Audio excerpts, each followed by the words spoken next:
Okay, for this next video, it's going to be a little bit sped up just because I've waited too long to make it. So, but I'm happy to do another one or find you a better video than me making it. I think that we were starting to talk about balancing equations when we were talking about ionic compounds, and we would need, the additional chlorines to go with the calcium. Okay, so this is going to lead us like where it's sharing electrons or giving up and taking electrons. So when we talk about balancing equations, there's a lot of different ways to go about this. But I will say this: usually, in an equation, there are different types of equations have different patterns. So if you look at this first equation, it's a synthesis equation. Two things come together to form one thing. And the second equation, it's a decomposition. Okay. In the third equation, it's a, nope, that's not the one I'm looking at. We're going to ignore it. I think the third one they messed up. Okay, in number 6, it's a single replacement because the Br and the Cl switch places.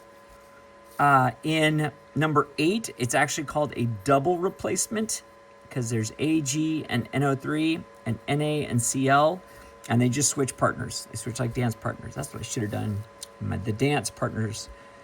And then the last one is a combustion equation. Here we go, 21. I know that I'm talking differently, but this is combustion because it's a hydrocarbon with oxygen, gives you carbon dioxide and water. Always carbon dioxide and water. Whenever you have carbon dioxide and water, that's a combustion. Same one down here for 25, combustion. So there's those patterns, okay? So let's go back to the easy one. We have H2 and O2 and H2 and O. And so a lot of people, what they'll do is, I didn't give myself enough room here, but H2 and O2 give us H2O. So the H is equal to, the O is equal to, and on this one, the H is equal to, and the O is equal 1. Okay, so how am I going to get that? Well, if I make the oxygens the same, I put a 2 there. Now times 2 equals 4, times 2 equals 2. And now on this side, we still have 2 oxygens. That's not a problem. But getting the H2 to 2, we just put a 2 up front, times 2 equals 4. So we can do it like this. So you're looking at, and you're probably, maybe, are looking at that going, okay, that's actually not too bad. I get that.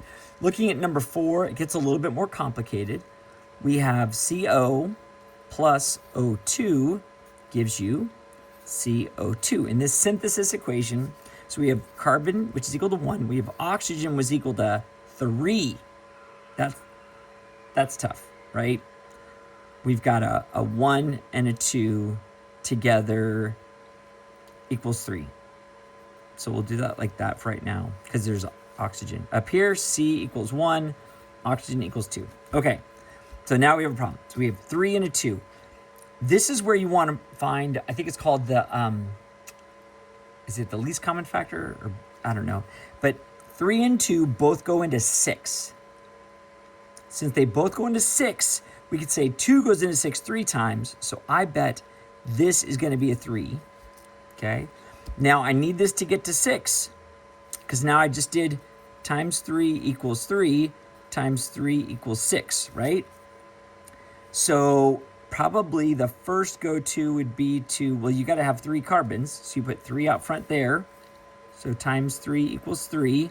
But now we've got 3 oxygens. So not 1 oxygen. Times 3 equals 3.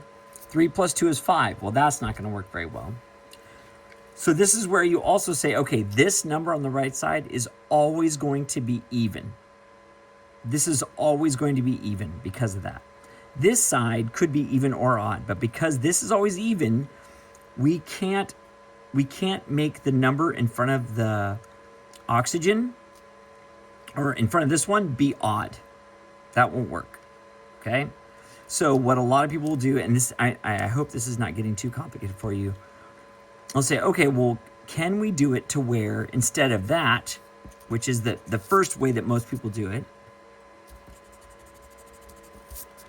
what if, knowing that, we said, okay, what if we just focused on the carbons then, and we made sure it was a number that was an even number. So if we put a 2 right here and a 2 right there, 2 carbons equals 2. So 2 times 2 is 2. 2 times 2 equals 4. And we put this here, 2 times 2 equals 2, times 2 equals 2, plus 2, and that equals 4. So it's balanced. 2 carbons, 2 carbons, 2 oxygens plus 2 oxygens is 4 oxygens. 2 times 2 is 4 oxygens. I always do the double check at the end. I hope that wasn't too complicated, but I wanted to show you a couple ways to address this. So let's pick something a little bit harder. Let's do a double replacement reaction, okay?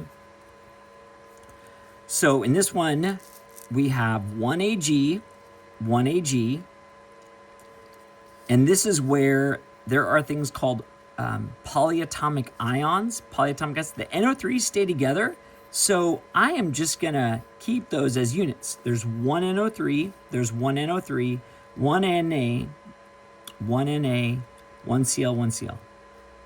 Well, that was probably not the right one to pick because it's all fine. Okay, let's go to number 10. Easy peasy. See, balancing equations is easy. Okay, number 10. So here they've already done this OH. So when this happens, what a lot of people will do is turn the H2O into HOH. So it's a little strategy when you get these equations and you end with H2O, or you start with H2O that decomposes, or not decomposes, but it gets, when you do the double replacement, this is a double replacement, when you do that, sometimes you get these things. So now we can keep them separate. So we have an HOH, we have OHs here, the SO4s, okay, those are polyatomic ions, so I'm gonna put parentheses around those, okay? So we have 1 SO4, 1 SO4, 1 Ca, 1 Ca, there's 2 OHs here and 2 H2s there.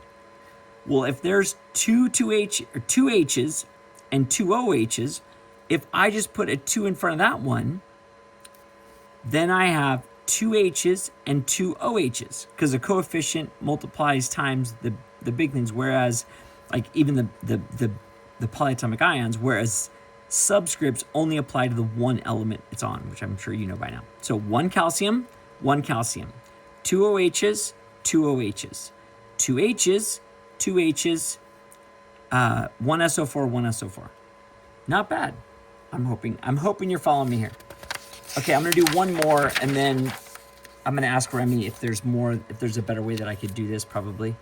Let's do something that looks more difficult.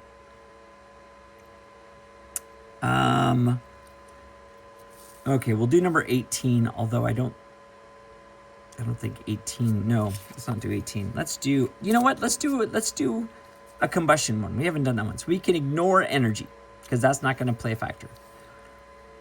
C3H8 gas plus O2 yields CO2 plus H2O. Now, we can't really do that here because there's not OH. We can't split into HOH because there's not HOH, or I'm sorry, there's not an OH on the other side.